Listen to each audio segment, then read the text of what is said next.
been captivated by books. When I was young, I was often hidden in the library during lunch hours, caught reading. And nowadays, I'm still hidden in the library reading, but things a little bit more complex.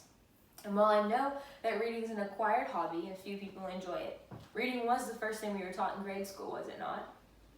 Much to the dismay of my future bank account, I plan to make a career out of this hobby of mine. This evening, I plan on informing my fellow classmates as to why I want to be an English teacher through explaining, 1, my love for literature, 2, why I think literature is important to teach, and 3, why specifically I want to teach British literature. For my first point, I think it's important to state that reading really is my driving force here. Growing up, I had a lot of expectations and responsibilities placed on me as an oldest child, and reading allowed me an escape from those expectations. Books allowed me to be people that I never thought I'd be and go places I never thought I'd go.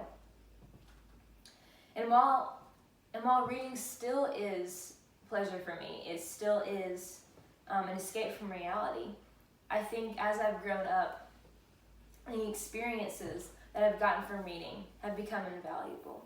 These experiences have often provided me with perspective. And perspective is what I think is most important about reading. Perspective not just for the world around you, but also for yourself. When I interviewed my former British literature teacher, Jim Wicks, he said that his favorite part about teaching was watching students who think that they hate Shakespeare fall in love with Hamlet. And being one of his former students, I can attest to the truth of that. Reading exposes loves and interests of ours that we never knew existed. The perspective that you gain from reading helps people relate to one another. It helps students to learn empathy, and it encourages students to ask questions. The U.S. Bureau of Labor Statistics says that employment of high school teachers is projected to grow from 4% from 2018 to 2028. And while I know that percentage seems very small in comparison to a lot of other things, it is very encouraging to know that there are other people out there who want to make a career out of teaching students both empathy and encouraging them to ask questions. For my last point, why I specifically want to teach British literature, you could attest that to Mr. Wicks himself. Mr. Wicks told me in our interview that his interest in British literature perked when he had the opportunity to study at Cambridge. And while I haven't had that opportunity myself, I was fortunate enough to study under him. In his class, I learned things like close reading, interpretation, and application. If you want to know the practical reason why I chose British literature, it's because there's so much history behind it.